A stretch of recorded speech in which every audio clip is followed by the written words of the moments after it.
Hi, I'm Sarah De Silva. I have a page called Heal the Mum Wound.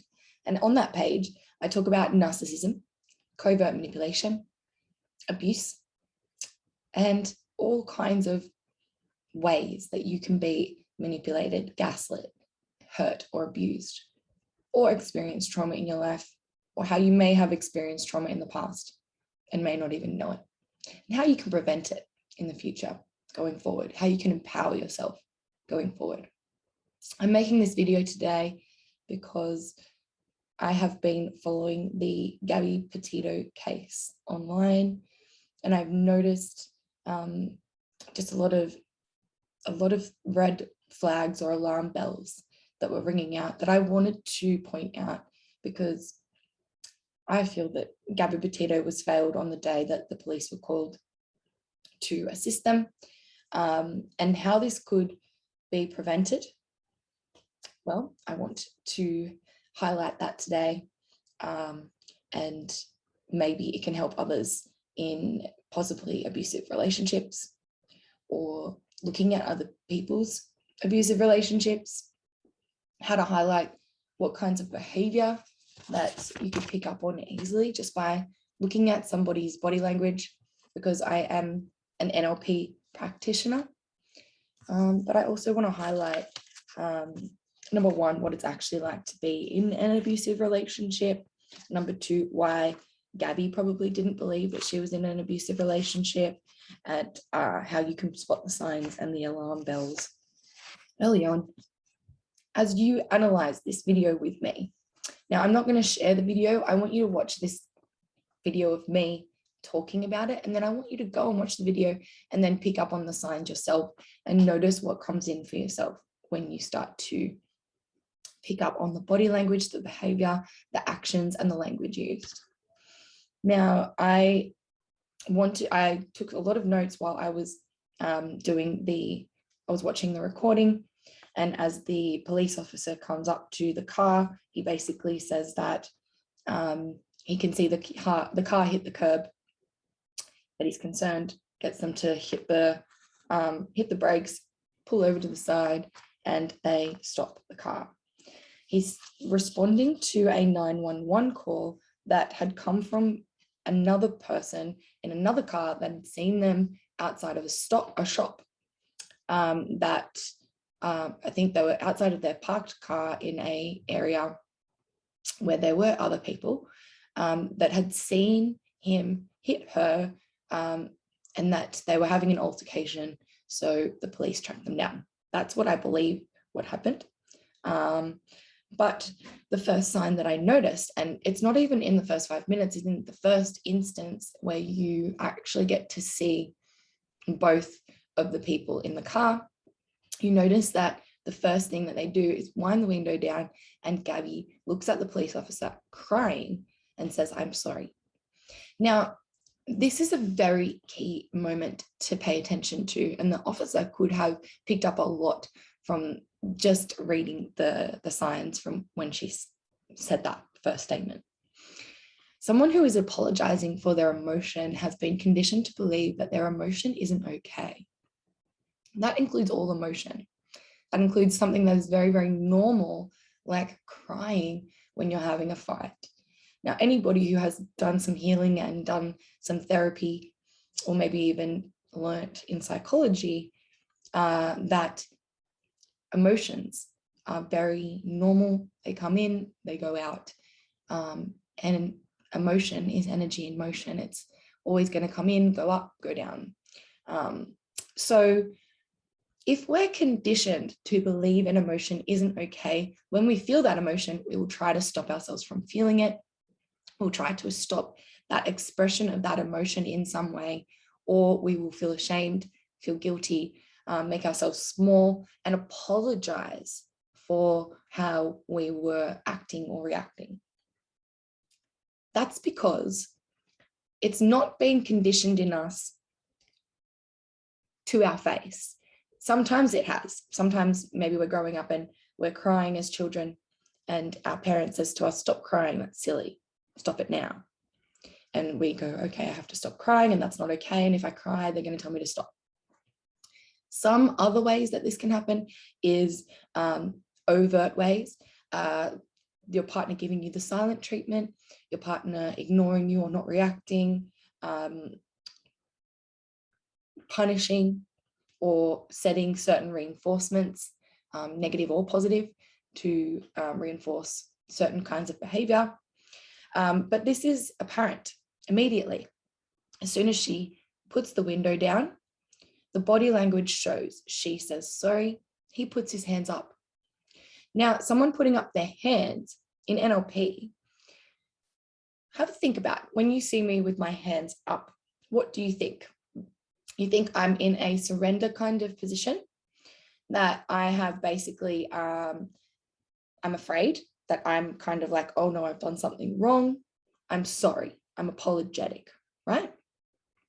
That's immediately what he did. He put his hands up, and she winded the window down,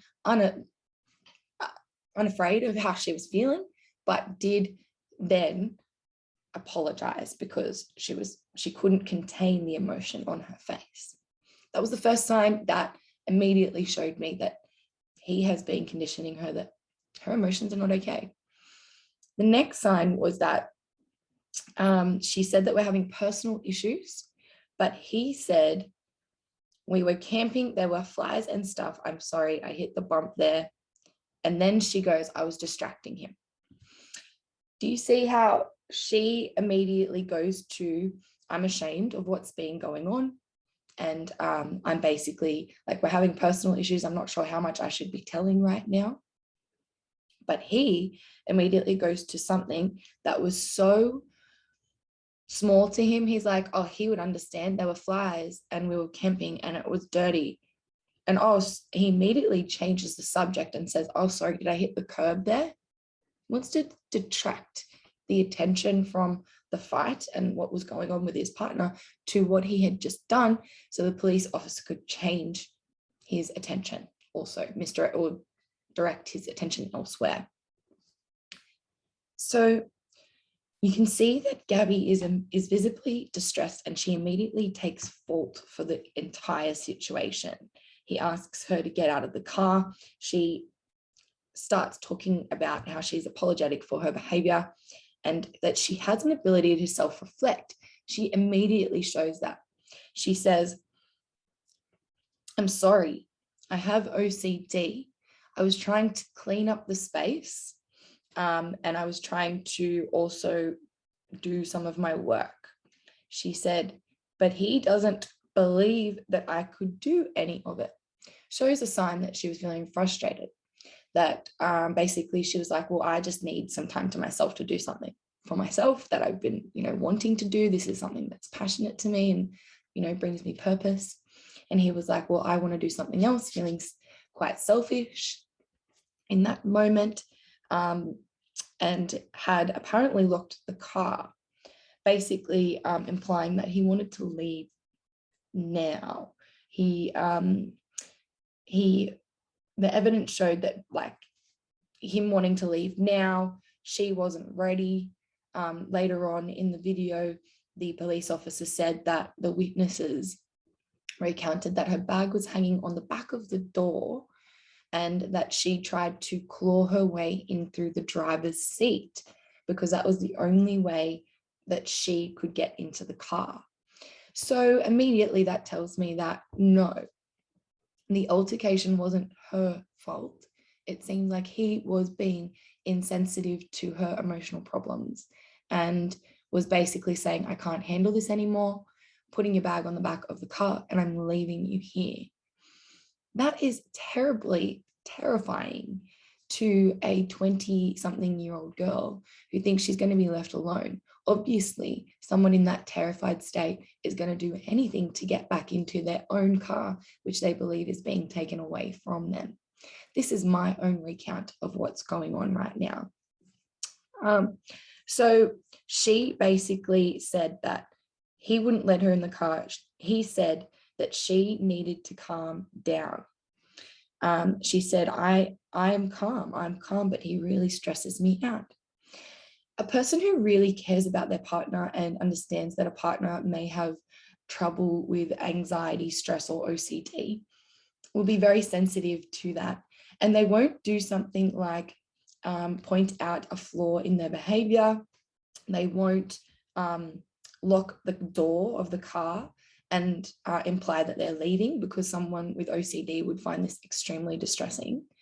They would also, in the situation, be understanding that maybe their partner was trying to do something that meant something to them, and that maybe if their partner wanted to do something, they could, maybe split up right now. He could go do what he wanted to do, and, maybe pick her up later, and they could meet up, and, they had their fine, happy day alone together. Like any normal, happy relationship should have normal space and time in between having time together. It's very understandable that people are going to get on each other's nerves if they're together all the time. And if someone wants to do one thing and someone wants to do another thing, I think it's healthy to just go and do the thing that you want to do. But it seems like she wanted to do one thing, he wanted to do another thing, and they weren't agreeing on who was going to do what and where and why and when and etc. So it seems as though he wasn't being very sensitive to the fact that she had OCD, and that she was distressed about him leaving. Now, let me get to the point of how this could be potentially abusive narcissistic behavior. The partner immediately, now we'll get into how that applies with Brian. The police officer now goes over to Brian, and Brian says that she gets worked up sometimes and I distance myself. He starts talking about the morning but stutters and changes what he says to make it seem like we wanted to do something. We wanted to do this, but I don't think that we did. I think he did. She wanted to do something else. So he was like, F you, I'm locking the car and I'm going to go do it, and I'm going to leave you here, as a threat, basically, to control what she was doing. He said, and I found this really interesting in his body language and everything, that he was like kind of smiling, but he was also very nervous. He said, I know I shouldn't push, but I pushed her away. Now, he immediately admits that he knows he shouldn't do it, but he did it anyway. That's what an abusive person does, because they know that what they're doing is wrong, but they're doing it anyway. He said that she grabbed the wheel, and then he said, if I was speeding or screaming, I'm sorry. Right? He doesn't say if he doesn't say I was speeding, I'm sorry for speeding, am I in trouble for speeding? He says, if I was, like, did you catch me? Did you catch me doing what I was doing wrong? Did you catch me screaming at my partner?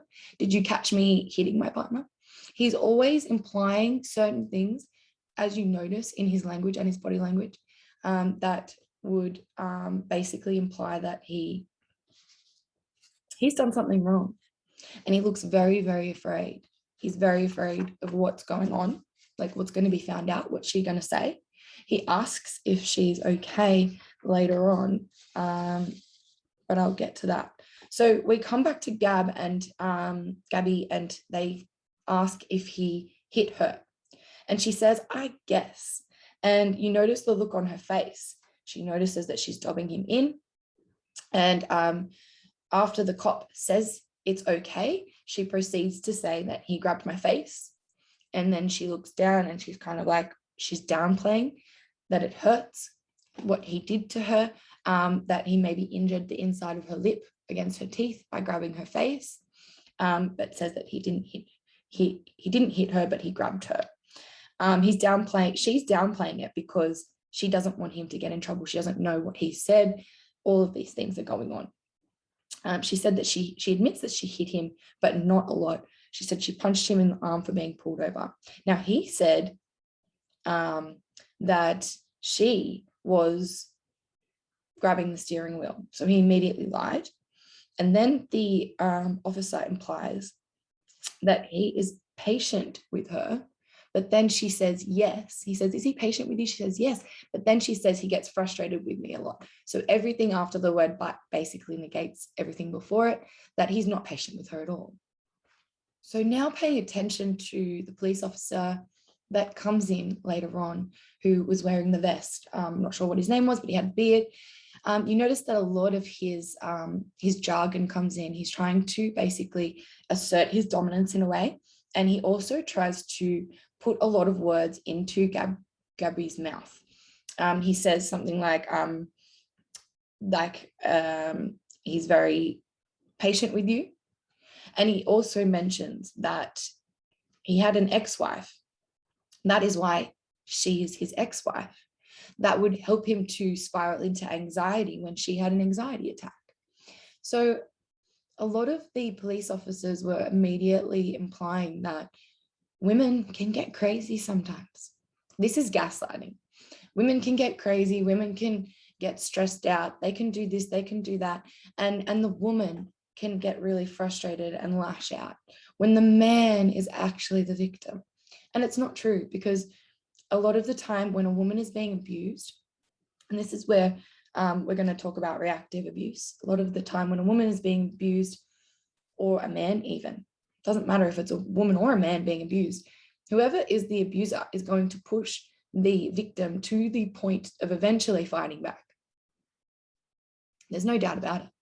No one is going to sit there and be abused constantly and never fight back. Eventually they're going to go, I've had enough, basically. I'm going to fight back. I think the scratches on Brian's face were basically her fighting back, saying, no, I've had enough. You're not doing this to me. And her trying to claw her way into the door of her own car was proving that. She was like, this is ridiculous. You've put my bag on the back of the car and I'm trying to claw my way back in because you're not going to leave me here stranded in the middle of nowhere. I think this is a sign that we're missing, because that's what the officer was saying, that the witnesses were saying. He hit her and that he put her bag on the back of the car as though he was going to leave her there. As if someone, a young girl who's small and has nowhere else to go, isn't going to react that her partner is going to leave her in the middle of nowhere with her own van. Anyone would react in this situation. So he basically goes on the police officer goes on to ask if she grabbed the steering wheel. She says no. She said she punched his arm, basically to say, oh, look what you've done. The police are here. And he asks again, did you grab the steering wheel? And she said, no, she did not grab the steering wheel. So we don't know, who's lying, who's telling the truth. But I immediately can tell from the body language of Brian that he is exaggerating. He's trying to use the police's, appraisal of the situation to basically find some sort of win out of the situation. So he's trying to build rapport with the officers. He's trying to make jokes. You can see that he's very scared. You can see that he's got his hands clasped in front of him very tightly. And when a man is very, very nervous, he usually will clasp his hands in front of his gonads, basically, to protect himself from any harm that may come his way, because they're afraid. So in this situation, that is what he's doing. He goes on to say, so he's basically asked in this situation, what did happen? Can you tell me from start to finish what happened? He goes on to start explaining the story. He's moving, he's quite hyper, and he says, the flies have been annoying her, my feet have been dirty. He's mumbling. He's jumping from one sentence to another. He's not making much sense. This is a narcissistic trait, word salad. They like to throw in a lot of sentences there to try and make up a story that seems coherent, that makes sense. But in reality, they're missing out on a lot of crucial points that they just don't want anyone to know about. So he word salads the way out of the whole situation. He says, flies have been annoying her, my feet have been dirty, mumble, mumble, mumble, trailing off, can't finish a sentence, says stuff about himself like, I'm dirty and I can't change. Basically not apologizing, not being apologetic, just saying, I'm not going to do anything. I'm not changing for her. Her issues basically annoy me and I'm bloody sick of it. And then he tries to further relate to the officer. And this is a manipulation technique used by narcissists. They try to charm their way into the pocket of the person that they're afraid of. So he's afraid of the officer, and he uses a technique on the officer by saying, you know how women are, right?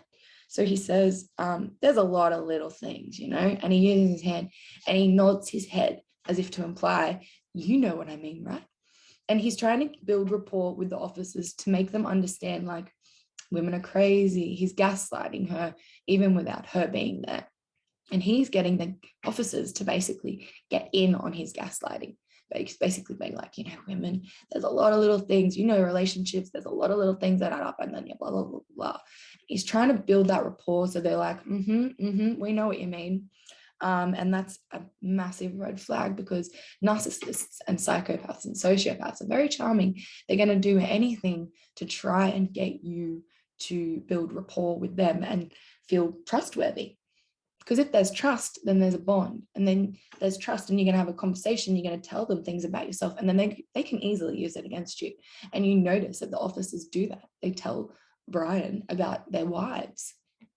They tell things about their personal lives to Brian that he can basically use against them. He can basically use to build more rapport, to make himself look more like the victim. Isn't it very, very interesting? So he says there's a lot of little things, like he wants agreement from the officer, and he's like, we were just, trying to take a little breather. I try to make her cool off, saying that basically she's the problem, and I try and keep the cool here, and there's nothing wrong with me, because I'm trying to always deal with her crap all the time. That's what he's basically implying. That basically she has to accept me for who I am, and I'm not good enough for her, and she's giving me hell because of her OCD, the dirt on my feet. He's trying to trivialize, another gaslighting technique, trivialize how the dirt may have made her feel, and then trivialize how he locked the doors of the car. He's like, I locked the doors just so we could have a walk, blah, blah, blah, blah, where in fact the witness recount was he locked the door, put her bag on the back of the car, and was basically going to leave without her. Isn't that interesting? No, the story changes and twists according to the narcissist. So he was trying to show how, because they were asking about the scratches on his skin, he was trying to basically show how it was happening, how the physicality of the argument was happening. And he uses really specific language that psychologists use, that manipulators use, that like he used the words, and I wrote these words down. I didn't get overtly physical. Why would someone say this unless they were actually possibly intending to hide it? Like they were trying to get physical, but I wasn't trying to show anyone. And another very concerning sign was that he kept saying over and over again, I didn't want to go public. I didn't want to make this public. Didn't want to make this public, my abuse of my partner. I didn't want to make the abuse of my partner public. Interesting. Because generally a narcissist will charm the pants off the world around them, but behind closed doors, they are overtly, not covertly, they are overtly harmful to their partners. So next note that I wrote was that he said, I don't want to push you, to the officer, as if to say, I want to show you what I did. I want to prove to you that this is exactly what I did. He didn't use the words in defense. I don't believe he used the words in defense of her. He was just saying she was clawing at me with her rings and her phone. She had her phone in her hand and blah, blah, blah. He didn't say anything except for when they asked him to lift his arm, and they were asking what that was on his arm. And he said, I suppose fingernails, smiling, but then says, I'm not complaining though. So I'm not complaining. I suppose fingernails, but I'm not complaining. As if to say, well, yeah, she did that to me, but I'm okay. I'm fine. Don't worry about me. I was the victim, but don't you worry about me. Then he says, well, I hope she doesn't have too many complaints about me, as though he is wondering what she's actually saying. Is she telling on me? Is she telling them the truth? Because I want to know, like, what kind of complaints is she making about me? That's why he says that.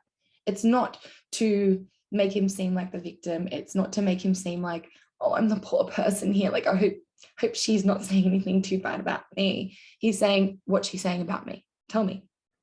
That's what a manipulator does. They will change the wording of a phrase to try and manipulate their way into a situation to get the outcome that they want. And this is exactly what he did. He wanted to prove to the police officer, like, I don't want to push you, but I'll show you what I did. And then he's like, well, I suppose it's fingernails, but I'm not complaining. And you know, like, I hope she doesn't have too many complaints about me, but didn't get that information. So the next part that I made note of was that, yeah, like I said, he said many times in the body cam footage that he felt bad that I had to get so public, as if to imply that, well, has this happened before, my friend? Like, you're not even my friend, but has this happened before? Like, you're saying I didn't want this to get public because I do this all the time, and I really didn't want it to go that far, because usually I get away with it, right? He says, I was just trying to be loud to make her see everyone was watching. And then he laughs because he wants to play out that, whoa, I'm the victim here. She's the crazy person. I'm going to yell louder because I'm the victim here. Although she was the one being abused who's going to be left, basically. He wants to prove to everyone around them. That's what a narcissist does. People are watching. I'm going to prove to them I'm the victim. That's what he said. I was just trying to be loud too, to make her see everyone was watching. So then the police officer asks, are you usually this hyper? And he says, am I?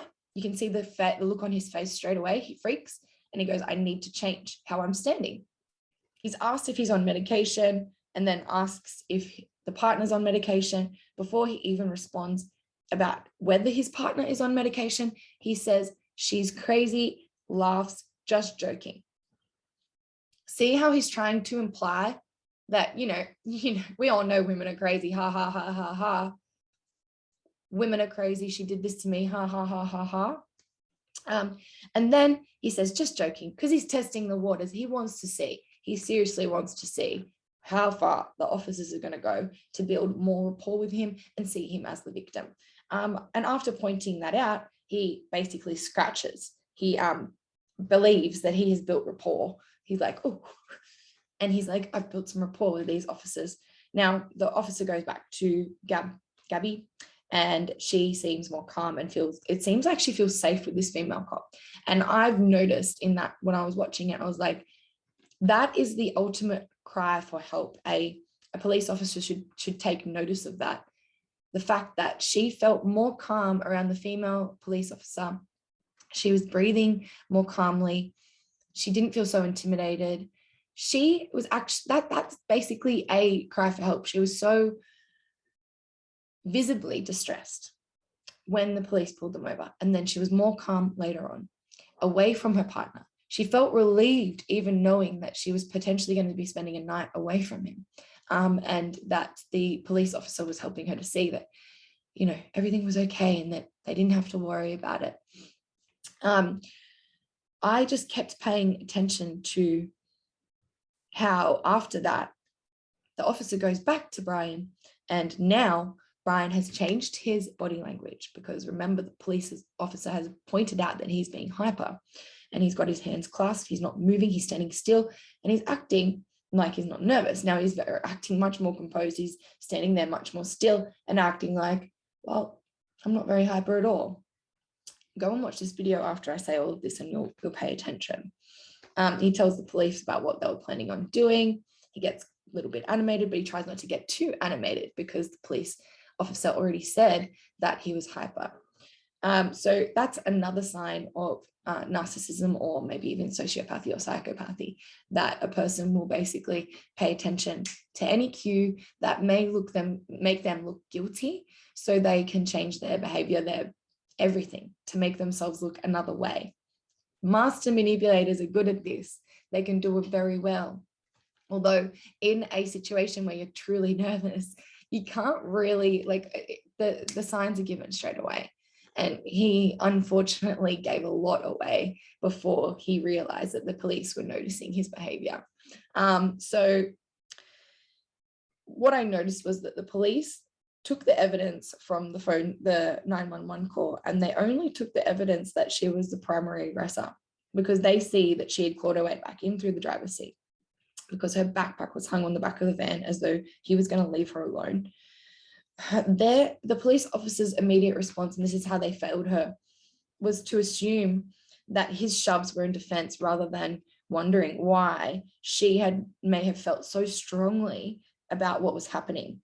So they were basically trivializing what she was experiencing by saying, well, she basically had a mental break and clawed her way back into the car, rather than questioning why was her bag on the back of the car?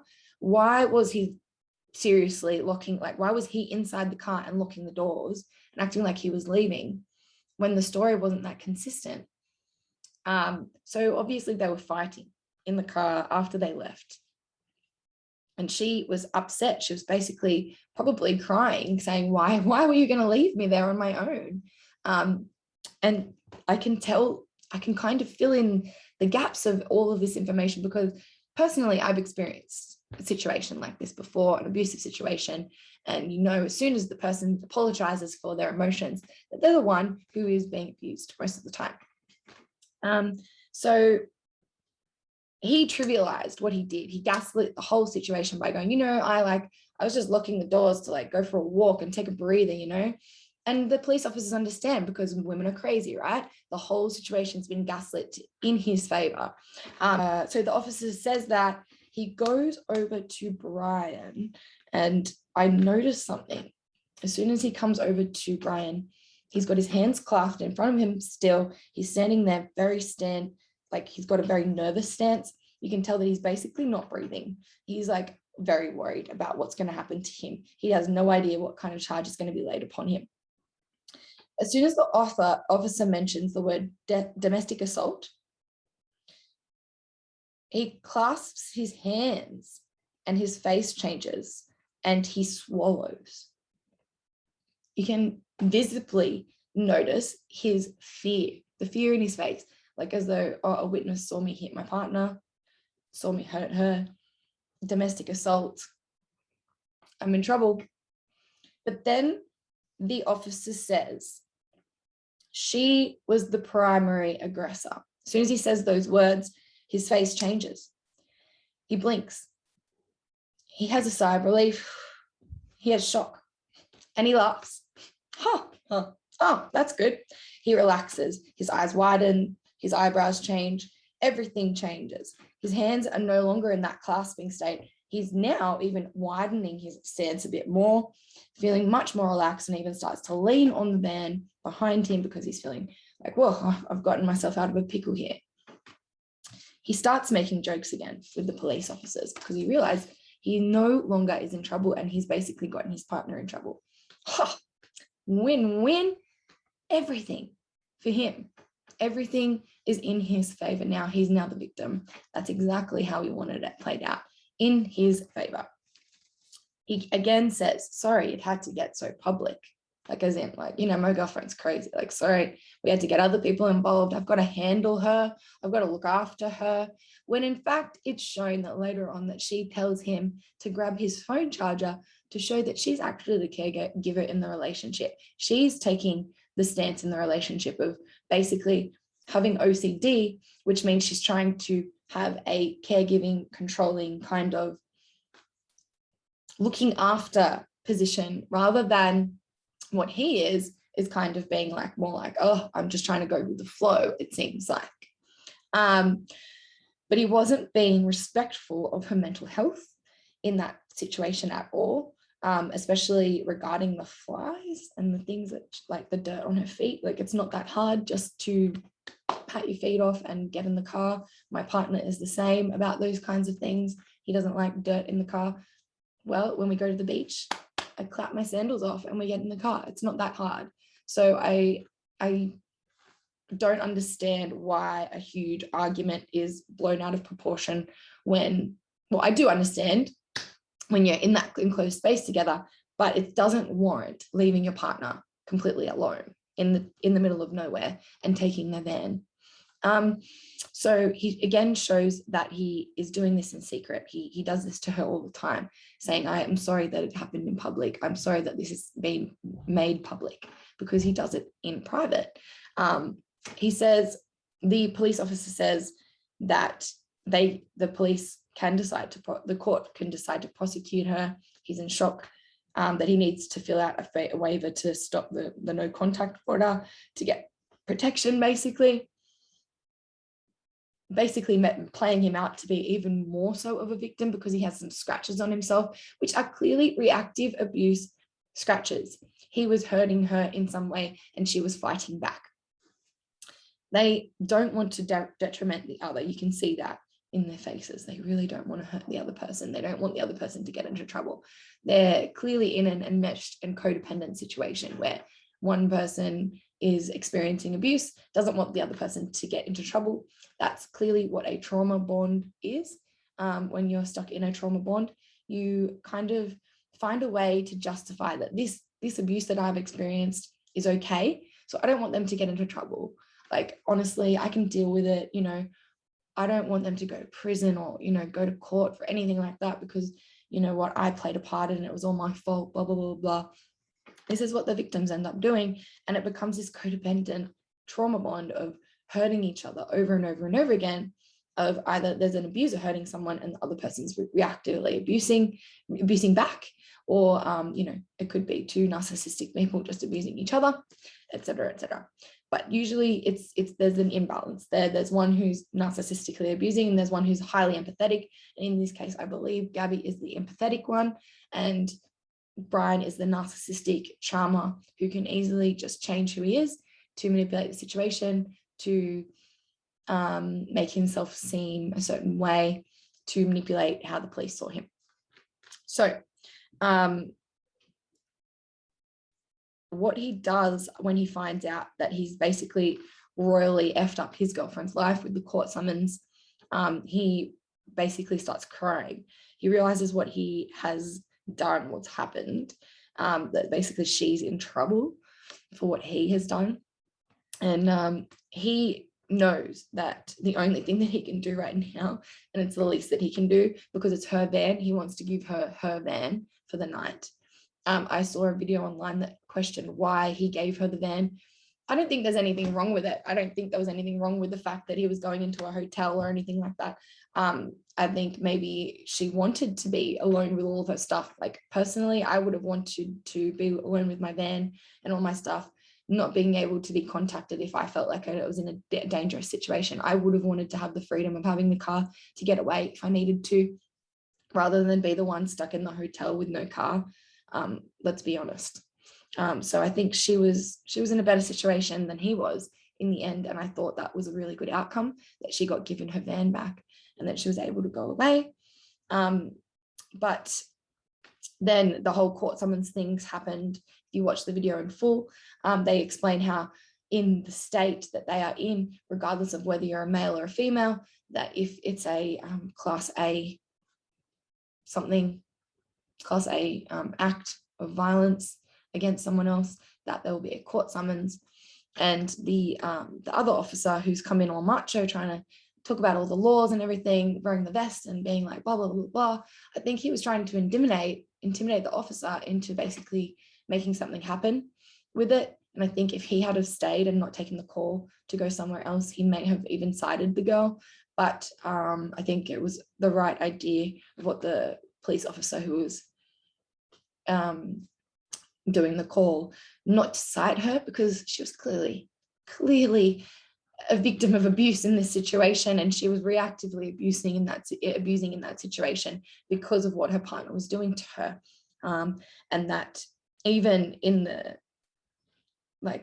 gratitude of not being cited and the fact that she's not going to be staying with her partner that night, she cares enough to send him a message to say, remember your phone charger. And that's a part of her OCD, to be like, well, how am I even going to contact you tomorrow? Because she feels like he wouldn't even care enough to grab a phone charger and let her know where he is. It's not a controlling thing. It's an anxiety thing. It's like, if he forgets his phone charger, how am I going to know where he is? He wouldn't even care about something like that. And that's what she was really thinking in my head when I was looking at all of that. She looked like she was taking a deep breath. She felt like she had a bit of freedom, knowing that she was having the van as well. I don't think that there was anything wrong with that. Anyway, so at the end, I saw another video saying that he was like saying thank you, and it was bad that he was saying thank you. He actually started crying because I think he was so relieved that they weren't being cited, and that he was basically being let off. And I think that a lot of people may have like actually cut off the conversation or maybe the call and turned it off, but I kept watching after Brian was taken away in the car and Gabby was taken away. Oh, Gabby left with her van. The officer had a conversation with Brian in the car as he was driving away. And I noticed a few things about that, which were very alarming. Well, not very alarming, but alarming enough for me to draw attention to them. He, number one, says that he likes Rob Zombie, some music that the officer had playing in the car. They both agreed that they like Rob Zombie. Rob Zombie, nothing bad to Rob Zombie. I personally love Rob Zombie, but it's just a little bit of an alarm bell to say that basically he likes that gore, he likes that violence. Looking at his Instagram page, he likes gore and violence. He likes Fight Club, and he likes Chuck Palahniuk, who writes some strange novels. But it's true that he has a bit of a dark side that he's, not showing to the world. He's got a bit of a shadow self that he doesn't want to show to anyone. And I think that when he said that he liked Rob Zombie, he was also showing that he has a bit of a dark side that he wasn't showing anyone right there, right then. The officer was sitting in the car driving. Brian's now calm, happy, relaxed, joking, we've gotten off. This is a great situation for me. I no longer have to spend the night with my partner. We've been fighting all day. And then the officer discloses a lot about his personal life to Brian, which makes Brian become quite relaxed, believing that the officer was on his side, which I think is a bad thing, because it then plays up even more so that Brian was the victim, in fact, where maybe it was the other way around, that the officer has a wife who has anxiety.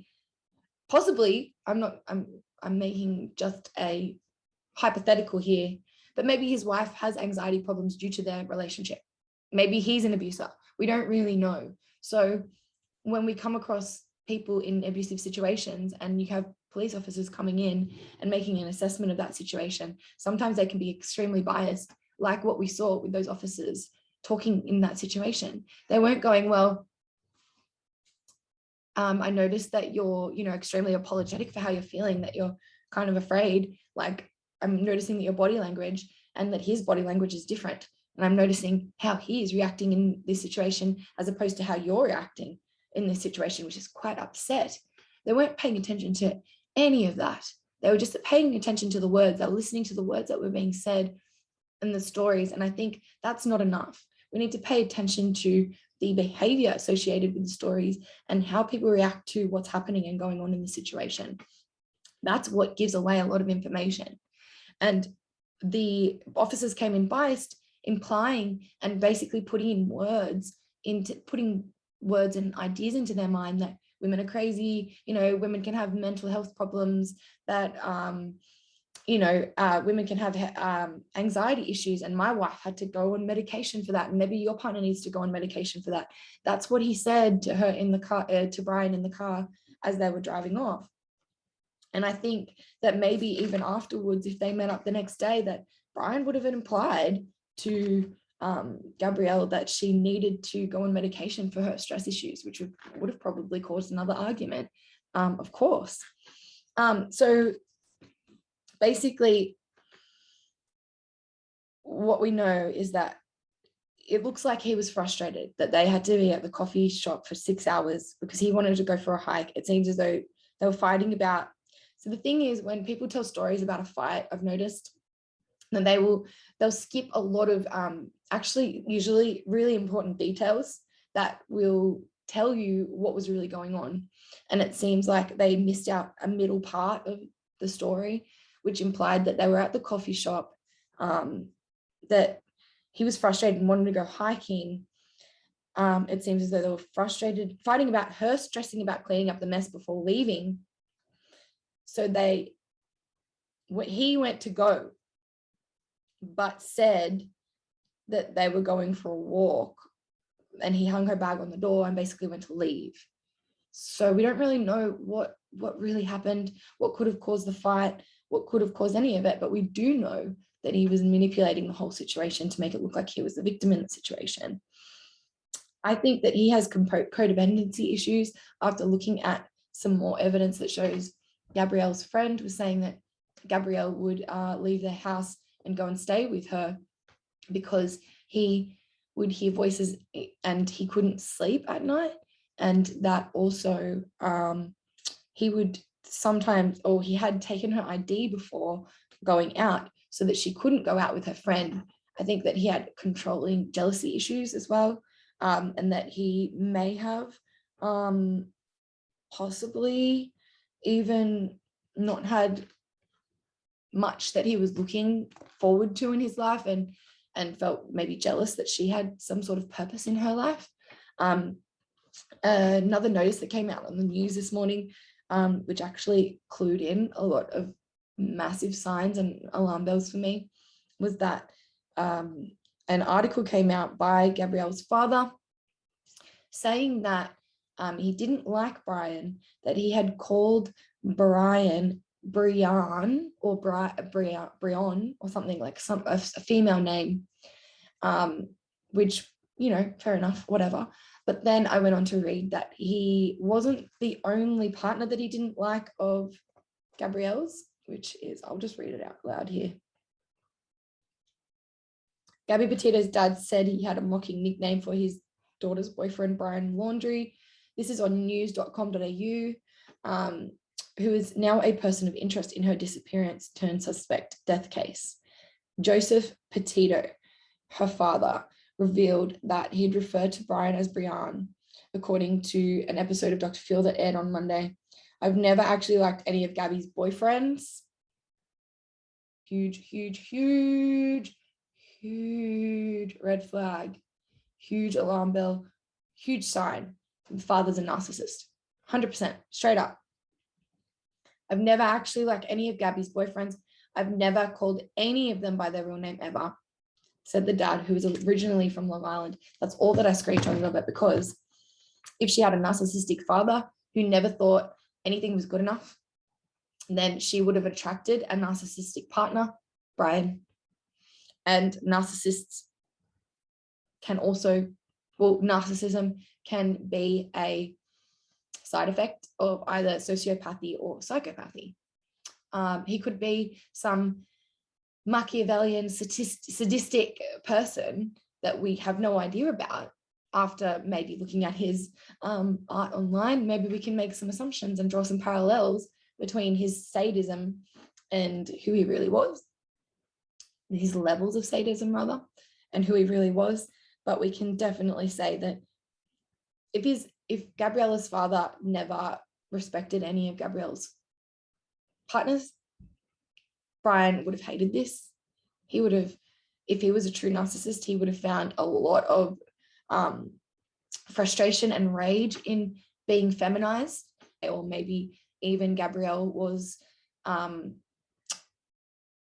in a way reminding him of the father, and how he wasn't basically getting what he wanted in his life or in his relationship, because she basically wanted to have some sort of control and some sort of happiness in her life. Isn't it sad? So the answers that I wanted to question: what is it like to be in an abusive relationship? It's like being in any relationship. You think everything's normal. And if you've grown up in a relationship with a parent who is abusive, you'll believe that that's how all relationships should be. And from personal experience, I've gone from an abusive relationship with a parent into an abusive relationship with a partner. And I thought that was completely normal until I started to do therapy and, started healing and started to do lots of research and reading and understanding what narcissism was, that I realized that all of this was used against me in the past. Now, if I pay attention to the signs, then I will not be used. My empathy will not be used against me. My boundaries will not be crossed, and I won't be used or harmed in any way. But in an abusive relationship, when you're not actually aware of what the abuse is, it's like being in a cult. You are completely blind to what is going on. So you're kind of like, well, there must be something wrong with me, because my parents said there was something wrong with me in some way. Maybe it wasn't a parent, maybe it was something else in your life. Maybe it was something that always made you believe it was so. But if you're in a relationship for a certain amount of time, your partner can start making you believe it's so as well. So if she started being OCD and then getting upset and saying, I'm sorry for being rude, it shows that she has empathy and goes, well, you know what, I snapped at you, I'm really sorry, I shouldn't have done that. But he wasn't showing any empathy for the fact that she had an issue and was trying to show remorse and showing care and kindness for her partner in return. So when we're in an abusive relationship, we basically have no idea we're in an abusive relationship until it all gets illuminated for us. In this case, it was basically too little too late for Gabrielle. And that's really, really sad.